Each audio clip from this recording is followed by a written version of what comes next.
તાલુકાના 120 સરપંચો દ્વારા સર્વેની કામગીરી બંધ રાખવા બાબતે પ્રાંત અધિકારીને આવેદનપત્ર આપ્યું. મહુવાના ધારાસભ્ય શિવાભાઈ ગોહિલને પણ રજૂઆત કરવામાં આવી હતી. મહુવા તાલુકામાં અતિવૃષ્ટિથી થયેલા ખેડૂતોને નુકસાન બાબતે તાત્કાલિક વળતર ચૂકવવા આવેદનપત્ર અપાયું. અસરગ્રસ્ત ખેડૂતોને 100% વળતર તાત્કાલિક ચૂકવવા માંગ કરી તેમજ પાક ધિરાણ સંપૂર્ણ માફ કરવા બાબતે આવેદન અપાયું.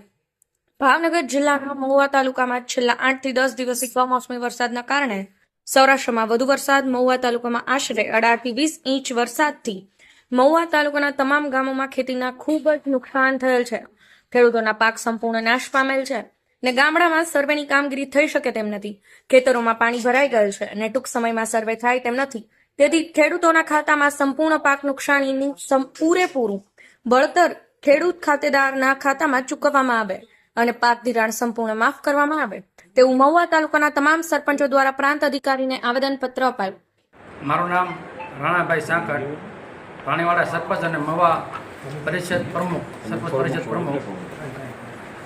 અમારી તમામ સરપંચ, મહુવા તાલુકાના તમામ સરપંચો વતી એવી માગણી છે કે અત્યારે અમે પ્રાંત અધિકારી સાહેબ, સેવાભાઈ એમએલએ, દુલાભાઈ ભાલિયા, ટીડીઓ સાહેબ બધાને આવેદનપત્ર આપ્યું છે કે છેલ્લા 10 દિવસથી સતત વરસાદ વરસી રહ્યો છે.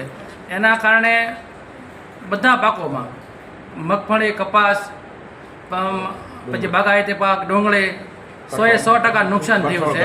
કઠોળ, ઘાસચારો 100% નુકસાન થયું છે. તેથી સર્વેની કામગીરી બંધ રાખી અને તમામ ખેડૂતોને વળતર આપવામાં આવે.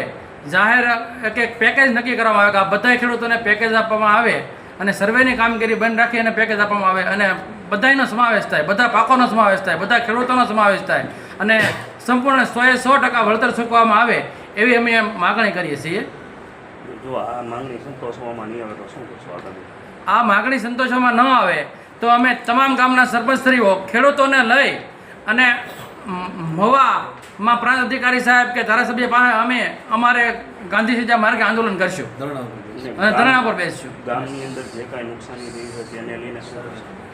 ગામની અંદર જે નુકસાની થઈ એને અત્યારે એવું ગણીએ તો 100% નુકસાન થયે અને ખેતરોમાં ગળાય એવી સ્થિતિ જ નથી. એટલે કે સર્વેની કામગીરી તો શક્ય નથી. ખેતરોમાં જવાય એવું ન હોય તો સર્વેની કામગીરી કઈ રીતે થઈ શકે?